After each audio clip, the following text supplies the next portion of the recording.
Good morning, Namo Buddhaya. Apa kabarnya anakku sekalian? Saya harap Ananda semua tetap dalam keadaan yang sehat dan semangat untuk mengikuti pembelajaran kita. Nah, pada hari ini kita akan masuk ke dalam pelajaran tema 2, di mana tema 2 adalah selalu berhemat energi, subtema 1, sumber energi, dan pembelajaran 1. Adapun tujuan pembelajaran kita adalah 1. Setelah mengamati teks visual, siswa mampu mengidentifikasi gambar-gambar dari teks visual yang diamati dengan rinci. Kedua, setelah mengamati teks visual, siswa mampu menuliskan gagasan pokok dari teks visual yang diamati dengan rinci. Ketiga, siswa mampu menjelaskan manfaat energi matahari dalam kehidupan sehari-hari dengan tepat. Keempat, siswa mampu mengidentifikasi sumber daya alam dan pemanfaatannya dengan tepat. Nah, kali ini kita akan membahas mengenai apa itu energi dan bagaimana itu sumber energi. Nah, energi sangat penting untuk kehidupan kita. Semua makhluk hidup membutuhkan energi. Tahukah kamu sumber-sumber energi yang ada? Nah, agar Ananda semua tahu, mari kita pelajari. Perhatikan gambar yang ada di sebelah kanan. Di situ ada gambar matahari, ada manusia, dan ada bayi, ada pohon. Nah, dari gambar tersebut, matahari memiliki peran yang besar dalam kehidupan karena merupakan sumber energi terbesar di bumi. Panas matahari berpengaruh terhadap aktivitas manusia dan makhluk hidup lainnya di bumi. Nah, sekarang coba Anda perhatikan dan amati gambar yang ada di sebelah teacher. Setelah Ananda semua tadi sudah mengamati gambar yang ada di sebelah teacher, sekarang agar lebih mudah memahami dan mengamati dan mencari tahu apa maksud dari gambar tersebut, Ananda harus mengetahui cara mengidentifikasi informasi berdasarkan teks dan gambar. Nah, langkah untuk menemukan informasi dalam teks itu ada 2. Yang pertama, memahami judul teks. Yang kedua, membaca keseluruhan isi teks. Untuk itu, menemukan informasi pada gambar, caranya dengan mengamati peristiwa dan detail gambar dengan seksama. Kemudian, untuk menemukan gagasan pokok dan gagasan pendukung berdasarkan teks, yang perlu Ananda lakukan dan ketahui adalah 1. Untuk menemukan gagasan pokok dalam teks, kamu perlu membaca teks dengan seksama dan perlu memahami apa isi dan inti dari teks tersebut. Yang kedua, gagasan pendukung tertuang dalam kalimat penjelas yang berfungsi untuk menjelaskan kalimat pertama atau kalimat utama. Lalu, setelah Ananda menemukan gagasan pokok dan pendukungnya, Ananda perlu menyajikannya ke dalam bentuk laporan hasil pengamatan. Nah, untuk melakukan itu ada 2 cara. Yang pertama, menyajikan laporan hasil pengamatan diawali dengan judul pengamatan. Nah, selanjutnya kamu dapat menyampaikan tanggal dan waktu pelaksanaan, tempat pengambilan data, hasil pengamatan, dan hasil pengamatan. Yang kedua, penyajian dan penulisan laporan hasil pengamatan harus disampaikan menggunakan bahasa yang baik, benar, sederhana, dan mudah dipahami oleh orang yang mendengar maupun membacanya.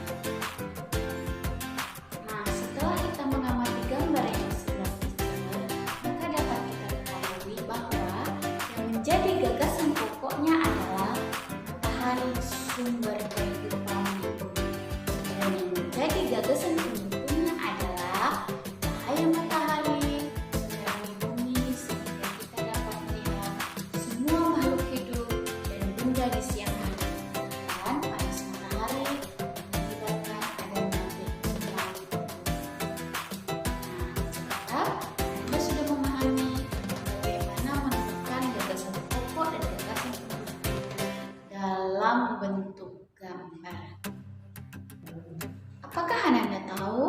Sumber energi apa yang membuat bumi menjadi hangat? Nah, agar Anda tahu, kita akan belajar mengenai sumber energi. Nah, sumber energi dibagi menjadi dua, di mana sumber energi primer dan sumber energi sekunder. Dan sumber energi primer dan sekunder juga dibagi-bagi lagi, di mana menjadi sumber energi primer adalah matahari, angin, air, energi panas, dan makanan. Dan sumber energi sekunder dibagi menjadi dua, yaitu bahan bakar fosil dan listrik. Selanjutnya, apakah Anda tahu apa itu sumber energi? Sumber energi adalah segala sesuatu yang ada di sekitar kita yang mampu menghasilkan sebuah energi.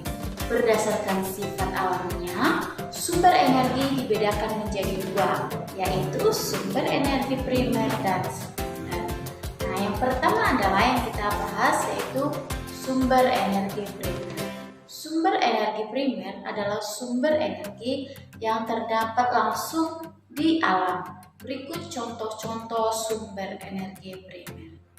Nah, salah satu contoh sumber energi primer itu yang pertama adalah matahari.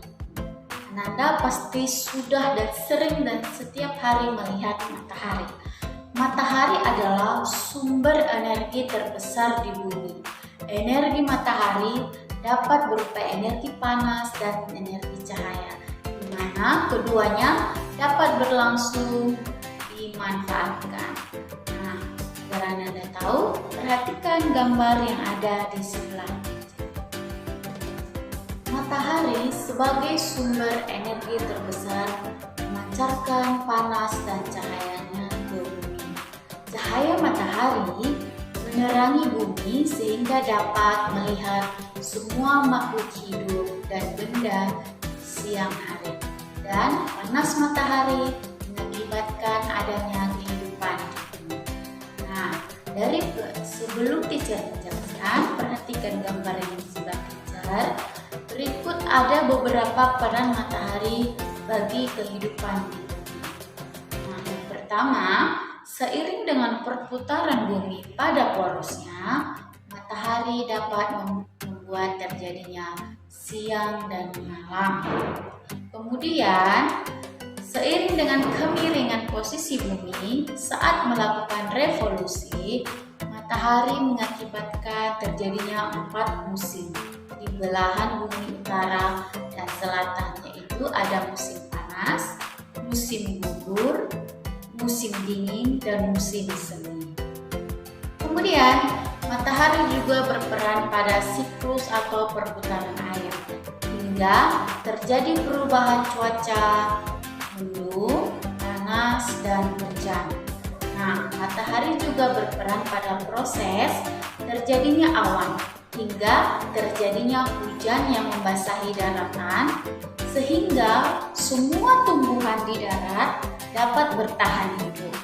Nah, air hujan yang tersimpan di tanah juga dimanfaatkan hewan dan manusia untuk keberlangsungan hidup. Selanjutnya, matahari juga berperan pada proses fotosintesis, sehingga semua tumbuhan baik di darat dan di laut dapat hidup berkembang dan membuat cadangan makanan untuk dikonsumsi hewan dan manusia. Panas matahari mengakibatkan perbedaan suhu udara yang memicu terjadinya angin. Tiupan angin kemudian juga dapat dimanfaatkan sebagai sumber energi. Lalu, panas matahari dapat mengakibatkan air laut menguap. Peristiwa ini dimanfaatkan pada proses untuk pembuatan garam, dan cahaya panas matahari digunakan sebagai energi pada panel surya yang mengubah energi cahaya matahari menjadi energi listrik. Begitu juga dengan cahaya matahari di pagi hari juga membantu proses terjadinya vitamin D yang berguna bagi pertumbuhan tulang pada anak-anak. Nah, dapat Ananda ketahui bahwa matahari sangat banyak berperan pada kehidupan kita. Tanpa matahari, maka tidak akan terjadi kehidupan. Nah, yang terakhir adalah makanan. Makanan adalah sumber energi bagi manusia, sehingga kita dapat melakukan berbagai aktivitas setiap hari. Nah, kemudian adalah sumber energi sekunder, di mana sumber energi sekunder adalah energi yang dihasilkan dari energi primer. Berikut contohnya dan perhatikan gambar yang sebelah kiri. Yang pertama adalah bahan bakar fosil. Bahan ini diperoleh dengan cara ditambang, di mana minyak bumi diolah menjadi beberapa jenis bahan bakar seperti bensin, solar, dan minyak tanah. Oleh karena itu, kendaraan jika tidak diisi dengan minyak atau bensin, maka kendaraan tersebut tidak akan dapat berjalan atau berfungsi dengan baik. Untuk itulah, bahan bakar fosil atau minyak bumi sangat diperlukan untuk alat kendaraan yang sering kita pakai. Yang kedua adalah listrik. Tanpa listrik, pasti di rumah akan sangat gelap gulita. Nah, dimana? Karena listrik adalah sumber energi yang praktis. Dengan peralatan listrik, energi listrik dapat diubah menjadi diubah menjadi bentuk energi lain untuk mendukung dan berbagai kegiatan. Contohnya adalah mencuci, menyetrika, memasak, dan masih banyak lagi. Nah, kemudian energi listrik memiliki kelebihan, yaitu tidak menimbulkan polusi dan mudah diubah ke bentuk energi lainnya.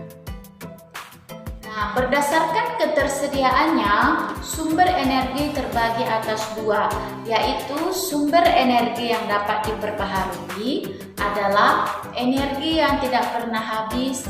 Contohnya adalah matahari, air, dan angin. Dan sumber energi yang tidak dapat diperbaharui adalah sumber energi yang dapat habis jika digunakan terus-menerus. Nah, selanjutnya perhatikan teks yang ada di sebelah teacher yang berjudul Kisah Ali si Biji Energi. Anda baca, pahami secara seksama agar Anda tahu apa isi dari teks tersebut. Nah, setelah Ananda membaca teks tersebut, sekarang Ananda harus menemukan sebanyak-banyaknya manfaat energi matahari bagi makhluk hidup dalam bentuk peta pikiran seperti yang ada di sebelah teacher. Nah, Ananda membuatnya berdasarkan teks kisah Ali si Biji Energi dan buat dalam bentuk peta pikiran dengan semenarik mungkin. Nah, tadi teacher sudah menjelaskan mengenai sumber energi dan salah satu sumber energi panas yaitu adalah matahari. Energi panas matahari adalah salah satu sumber daya alam yang melimpah. Tumbuhan seperti jagung juga merupakan sumber daya alam yang harus dibudidayakan. Sumber daya alam tersebut diberikan Tuhan untuk umat manusia. Nah, coba perhatikan teks yang ada atau gambar yang ada di sebelah di mana sebagai sumber daya alam, jagung banyak dimanfaatkan oleh penduduk Indonesia. Salah satunya adalah dengan mengolahnya dan menjualnya. Setelah mengamati gambar tersebut, dapat kita ketahui bahwa jagung adalah salah satu sumber daya alam, di mana jenis sumber daya alam ini dapat dibagi menjadi dua, yaitu sumber daya alam yang dapat diperbaharui dan sumber daya alam yang tidak dapat diperbaharui. Nah, contoh sumber daya alam yang tidak dapat diperbaharui adalah bahan logam dan bahan non-logam. Dan sumber daya alam yang dapat diperbaharui adalah udara, air, tanah, hewan, dan tanaman. Selanjutnya, teacher akan menjelaskan jenis dan pemanfaatan sumber daya alam yang ada di Indonesia.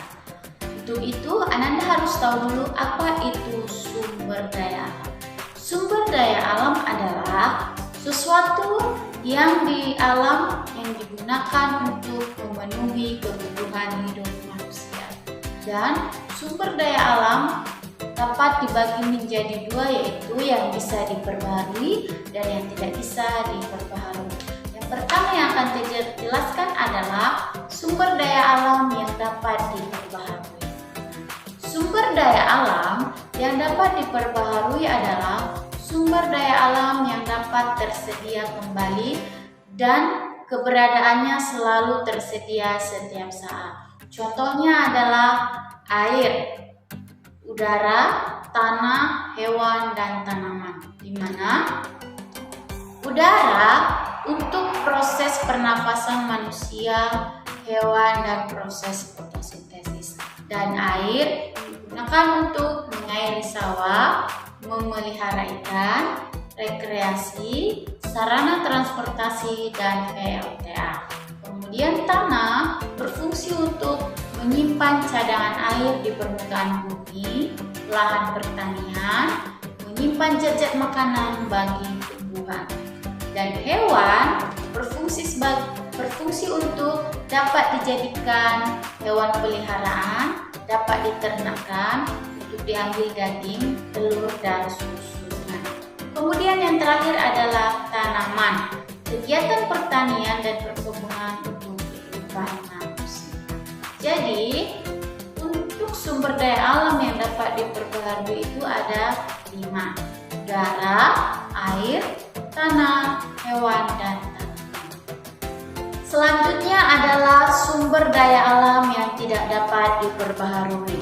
Nah, sumber daya alam yang tidak dapat diperbaharui adalah sumber daya alam yang terbentuk oleh proses alam setelah dimanfaatkan oleh manusia dan tidak bisa digantikan lagi. Nah, yang pertama itu adalah bahan energi. Bahan energi adalah sumber daya penghasil tenaga atau bahan bakar. Contohnya minyak bumi, gas alam, dan batu bara. Kemudian yang kedua adalah bahan logam. Bahan logam adalah bahan tambang yang berwujud biji. Contohnya adalah biji besi, emas, perak, tembaga, nikel, timah, dan bauksit. Kemudian adalah yang ketiga, bahan yang bukan logam. Nah, bahan yang bukan logam ini adalah batuan dan tambang bahan baku industri. Tetapi ini tidak bersifat bukan logam. Contohnya adalah belerang, intan, aspal, marmer. Nah, selanjutnya adalah pemanfaatan sumber daya alam yang tidak dapat diperbaharui, yaitu salah satunya bahan tambang logam. Bahan tersebut adalah bahan baku pembuatan perhiasan, kabel, pembuatan mesin pabrik, dan perabotan rumah tangga. Kemudian ada bahan tambang bukan logam, di mana bahan tersebut adalah bahan bangunan, bahan baku industri, dan obat-obatan, kain, korek api, batu baterai, dan perabotan rumah tangga. Dan selanjutnya adalah bahan energi. Contohnya adalah sebagai bahan penghasil bahan bakar seperti minyak, bensin, dan lain-lain. Lalu, untuk usaha pelestarian sumber daya alam itu adalah yang perlu Ananda ketahui. Yang pertama, tidak membuang limbah dan kotoran ke danau, sungai, dan laut. Yang kedua, melakukan penghijauan atau reboisasi. Yang ketiga, menggunakan pupuk organik, tidak menebang pohon sembarangan. Yang keempat, tidak menangkap hewan langka dan merusak hutan lindung. Yang kelima, menggunakan bahan bakar yang alternatif. Dan yang keenam, mengurangi pemakaian sumber daya alam yang tidak dapat diperbaharui. Contohnya, membiasakan diri menggunakan angkutan umum atau sepeda untuk bepergian.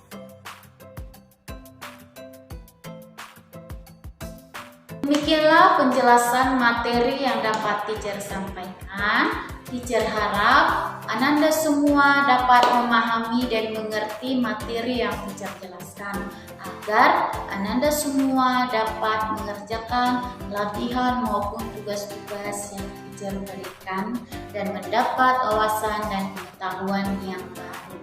Nah, sekian pembelajaran kita. Sampai bertemu di pembelajaran selanjutnya. Bye, kids!